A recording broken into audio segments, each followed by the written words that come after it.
جب بیان کی جاتی ہے نا، ہمارے کچھ خطباء حضرات جو ہے اس کا شان نزول اس طرح سے بیان کرتے ہیں، کہتے ہیں کہ حضرت حسن حسین میں سے کوئی بیمار تھا، تو بیماری کی وجہ سے حضرت علی رضی اللہ تعالیٰ عنہ کے گھر والوں نے اور اس خاندان نے روزوں کی نیت کی کہ اگر ان کو شفا ہوگی تو ہم روزے رکھیں گے، بچوں کو شفا ہوگی تو روزے رکھ لیے۔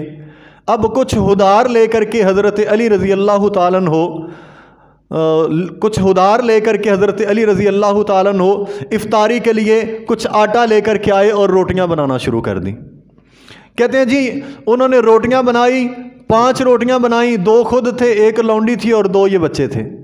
افطاری کا وقت تھا،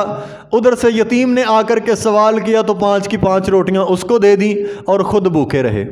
اگلے دن پھر روٹیاں اسی طرح 5 بنائی افطاری کے ٹائم پر، مسکین نے آ کر کے سوال کر دیا تو وہ 5 کی 5 روٹیاں انہیں دے دیں اور خود حضرت علی رضی اللہ تعالیٰ عنہ کا خاندان پورے کا پورا بھوکا رہا۔ تیسرے دن پھر افطاری کے وقت اسی طرح 5 روٹیاں بنائیں اور یہ جو ہے پھر آ کر کے ایک قیدی نے سوال کیا اور 5 کی 5 روٹیاں اسے دے دیں اور خود خاندان علی جو ہے وہ بھوکا رہا۔ تو یہ بالکل موضوع اور من گھڑت روایت ہے۔ امام ابن جوزی اس کو الموضوعات کے اندر بیان کرتے ہیں۔ تفسیر قرطبی کے اندر امام قرطبی رحمۃ اللہ علیہ نے بھی اس پر کافی جرح کی ہے۔ کہنے کا مطلب یہ ہے کہ خاندان علی کے لیے اور شان اہل بیت بیان کرنے کے لیے، حضرت حسن و حسین، فاطمہ اور علی کے مناقب بیان کرنے کے لیے جب صحیح احادیث بہت کثیر تعداد کے اندر موجود ہیں تو پھر جھوٹے واقعات کا سہارا لینے کی قطعاً کوئی ضرورت نہیں ہے۔ جن کی شان اللہ نے قرآن کے اندر بیان کر دی، جن کی شان محمد الرسول اللہ صلی اللہ علیہ وسلم نے اپنی زبان سے بیان کر دی،